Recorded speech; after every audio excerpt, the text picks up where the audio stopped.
Hello भक्तों, राधे राधे। जय श्री राम। बोल सच्चे दरबार की जय। आज हम श्री भगवत गीता का 5वां अध्याय सुनाने जा रहे हैं, तो आप सुनते रहना और अपना ऐसे ही प्यार बनाए रखना। तो अभी हम 5वां अध्याय पढ़ रहे हैं। समदर्शी के रूप को कहता हूँ पहचान, हे कुंती सूत ध्यान से सुनो लगाकर कान। ब्राह्मण गया समान में देखे मेरा रूप, हाथी और विध्वंस सम निर्मल और भूप। मूढ़ चतुर सम जाते बेजर सम धनवान, ऐसा समदर्शी पुरुष मोको अति प्रिय मान। इमी 5म अध्याय में कहते हैं भगवान, योग और समदर्शी सम पांडव तो जान। अर्जुन बोला, हे श्री कृष्ण, आपने पहले कर्मों का त्याग करने को कहा, फिर कर्म की प्रशंसा करते हो। इन दोनों में तो अधिक हितकार है, वह एक बात निश्चय करके बतलाओ। श्री कृष्ण जी बोले, अर्जुन, कर्मों का त्याग और कर्मों का कर्ता ये दोनों ही मोक्ष प्राप्त करा देने वाला है, परंतु इन दोनों में कर्म त्याग से कर्म योग हितकारी है। जो किसी से द्वेष नहीं रखता और न किसी पदार्थ की इच्छा ही करता है, वही नित्य सन्यासी है। सन्यास और योग को मूर्ख लोग अलग अलग कहते हैं। जो इन दोनों में से एक में भी अच्छी तरह स्थित हो जाता है, उसको दोनों का फल प्राप्त होता है। ज्ञान योगियों को जो स्थान मिलता है, वही स्थान कर्म योगियों को भी मिलता है। हे महाभाव, कर्म योग के बिना संन्यास का प्राप्त होना दुष्कर है। कर्म करने वाले मुनिजनों को बड़ा प्राप्त होने में विलंब नहीं लगता। कर्म योग युक्त शुद्धि अंतकरण वाला मन तथा इंद्रियों को जीतने वाला, संपूर्ण प्राणियों में अपनी आत्माओं को देखने वाला कर्म करता हुआ भी कर्म फल में लिप्त नहीं होता। योग युक्त तत्व पुरुष देखते हैं, सुनते हैं, स्पर्श करते हैं, सूंघते हैं, खाते हैं, चलते हैं, श्वास लेते हैं, तो भी यह नहीं मानते कि हम कुछ भी नहीं करता। वे बोलते हैं, त्यागते हैं, ग्रहण करते हैं, मूंदते हैं, परंतु यही मानते कि हम कुछ भी नहीं करता। और यह मन में धारण करते हैं कि इंद्रियां भी अपने अपने विषयों को बरतती हैं। प्राणी ब्रह्मा में अर्पण कर संग को त्याग कर कर्म करता है, वह पाप में इस प्रकार लिप्त नहीं होता जैसे कि कमल पत्थर पर जल नहीं ठहरता। योगी जन शरीर से, मन से, बुद्धि से तथा इंद्रियों के आक्षेप से रहित होकर आत्म शुद्धि के निमित्त कर्म करते हैं। योग युक्त पुरुष कर्म फल को त्याग कर मोक्ष रूप शांति का लाभ प्राप्त करता है, और जो योग रहित है वह कर्म फल की इच्छा के बंधन में पड़ जाता है। सब कार्यों को मन से त्याग कर करने के जो प्राणी इस नवद्वार इंद्रियों की देह रूपी पुरी में न कुछ करता है और न ही कुछ कराता है, आनंद पूर्वक रहता है। परमेश्वर किसी को कर्म में प्रवृत्त नहीं करता, न कर्म व फल को उत्पन्न करता है। ये सब प्राणियों के द्वारा होते हैं। परमेश्वर किसी के पुण्य तथा पापों को ग्रहण नहीं करता। ज्ञान जो अज्ञान से आच्छादित है, उसे जीव मोह को प्राप्त होता है, परंतु आत्मा ज्ञान के द्वारा जिसका ज्ञान नष्ट हो गया हो, वह आत्मा ज्ञान परमेश्वर के रूप को ऐसे प्रभावित करता है जिस प्रकार सूर्य संपूर्ण संसार को प्रकाशित कर देता है।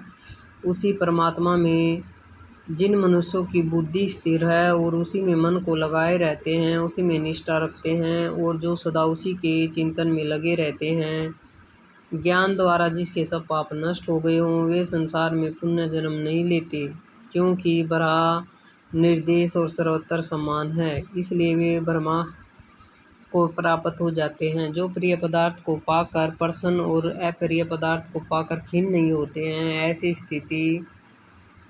ऐसे स्थिर बुद्धि वाले मोह रहित ब्रह्मवेता को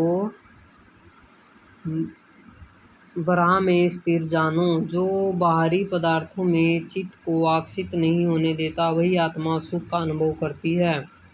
इंद्रियों के स्पर्श से जो भोग किए जाते हैं वे वस्तुतः दुखदायी होते हैं, उसका आदि भी और अंत भी है। हे कौन्तेय, ज्ञानी लोग ऐसे भोगों में रत नहीं होते। शरीर छूटने से पहले जो मनुष्य काम और क्रोध के वेग को सहन करने में समर्थ होता है, वह योग और सच्चाई सुखी है। जो योगी आत्मा सुख से सुखी, अंतरात्मा से आनंद से आनंदित और अंतर्ज्योति से ही प्रकाशित है, वह बरारूप होकर ब्रह्म निर्वाण को प्राप्त होता है। काम तथा क्रोध जिनमें नहीं है, मन के वेग को जिसने रोक लिया है, ऐसे आत्मज्ञानी योगियों को ब्रह्म निर्वाण सहज ही प्राप्त हो जाता है। बाहरी पदार्थों के संयोग से अलग रहकर दोनों भौहें के बीच में दृष्टि लगाकर नासिका के भीतर चलने वाली प्राणवायु तथा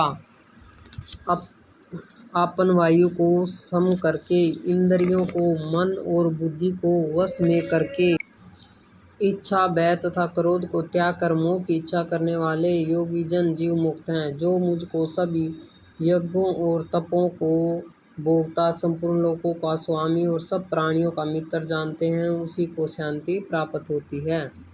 बोल गीता माता की जय। अब हम 5वें अध्याय का महत्व बता रहे हैं, तो सुनो। श्री भगवान जी बोले, लक्ष्मी, अब 5वें अध्याय का महत्व सुनो। एक पगला नाम का ब्राह्मण अपने धर्म से नष्ट हुआ। वह कुसंग में बैठ मच्छी मांस खावे, मंदिरा पान करे, जुआ खेले।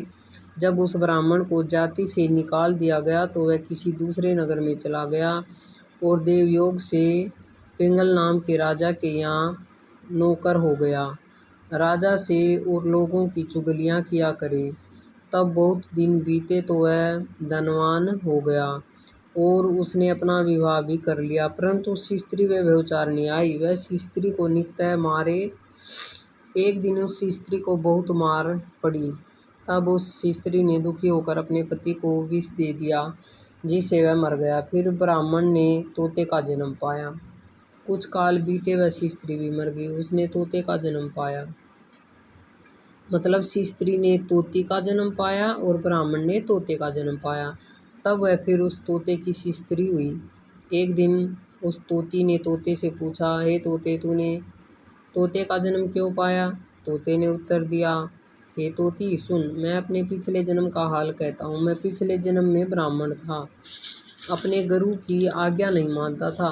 मेरा गुरु बड़ा विद्वान था, उसके पास और भी विद्यार्थी रहते थे। गुरुजी जब किसी और विद्यार्थी को पढ़ाते थे तब मैं उनके बीच में बोल पड़ता था। कई बार गुरुजी ने मना किया पर मैं नहीं माना। तब गुरुजी ने मुझे श्राप दिया कि जा, तू तोते का जन्म पावेगा। इसी कारण मैंने तोते का जन्म पाया। अब तू कह, किस कारण से तोती हुई? तोती ने उत्तर दिया, मैं पूर्व जन्म में ब्राह्मणी थी। जब ब्याही आई तो मैंने पति की आज्ञा नहीं मानी थी, तब पति ने मुझे मारा। तब मैंने एक दिन अपने पति को विष दे दिया और वह मर गया। यह सुनकर तोते ने कहा, तू बड़ी नीच है, तो अपने पति को विष दे दिया। तोती ने कहा, नरक के दुख भी तो मैंने ही सहे हैं, अब तो मैं तुझे अपना पति मानती हूँ। एक दिन वह तोती वन में बैठी थी, वहाँ एक गीद आया। तोती को उस गीद ने पहचान लिया और वह उस तोती को मारने दौड़ा। आगे आगे तोती, पीछे पीछे गीद, पीछे पीछे गीद। उड़ते उड़ते तोती एक शमशान भूमि में थक कर गिर पड़ी। वहाँ एक साधु का दाह हुआ था, यानी कि वो मर गया था तो उसका दाह संस्कार कर रहे थे। साधु की खोपड़ी वर्षा के जल से भरी हुई पड़ी थी। तोती उसमें गिर गई। इतने में वह गीद आकर उस तोती को मारने लगा। उस खोपड़ी के जल से उसकी देह भीग गई और दोनों आपस में लड़ते लड़ते मर गए और अदम देह से छूटकर देवी दे पाई और विमान आए जिस पर बैठकर दोनों वैकुंठ को गए। वह खोपड़ी उस साधु की थी जो गीता जी के 5वें अध्याय का पाठ किया करता था। बोल गीता माता की जय। अभी हम गीता की माता की आरती कहेंगे।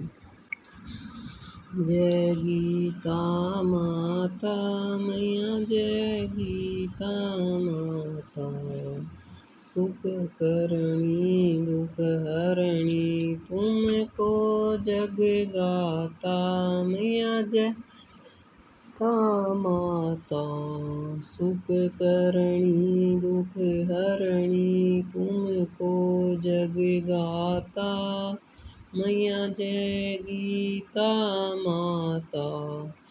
है ज्ञान मोह ममता को छीन में नाश करे, सत्य ज्ञान का मन में तू प्रकाश करे। शरण मेरी जो आवे तेरी मति ग्रहण करे, पाप ताप मिट जावे निर्भय सिंध तरे। रण अक्षेत्र में अर्जुन जब शोकाधारी हुआ, कर्तव्य कर्म तज बैठा बहुत मलिन हुआ। तब कृष्ण चंद्र के मुख से तुमने अवतार लिया, तत्व बात समझा कर उसका उद्धार किया। जय गीता माता सरी जय गीता माता। शरीर जन्मते मरते आत्मा अविनाशी, शरीर को दुख व्यापे आत्मा सुख राशि। शरीर की ममता मन से त्याग करो, आत्म ब्रह्मा को चिन्हे उसे अनुराग करो। जय गीता माता सरी जय गीता माता। निष्काम कर्म नित करके जग का बेकार करो, फल वाछा को त्याग के सद्व्यवहार करो। जय गीता माता सरी जय गीता माता। मन को वश में करके इच्छा त्याग करो, निष्काम जग में रहकर हरि से अनुराग करो। यह उपदेश तेरे जो नर मन में लावे, भगवान बहु सागर से वह क्यों न तर जावे। जय गीता माता सरी जय गीता माता। बोल गीता माता की जय, बोल सच्चे दरबार की जय। राधे राधे भक्तों, अगली वीडियो में फिर मिलेंगे। तब तक के लिए आप खुश रहो, मगन रहो, गुनगुनाते रहो।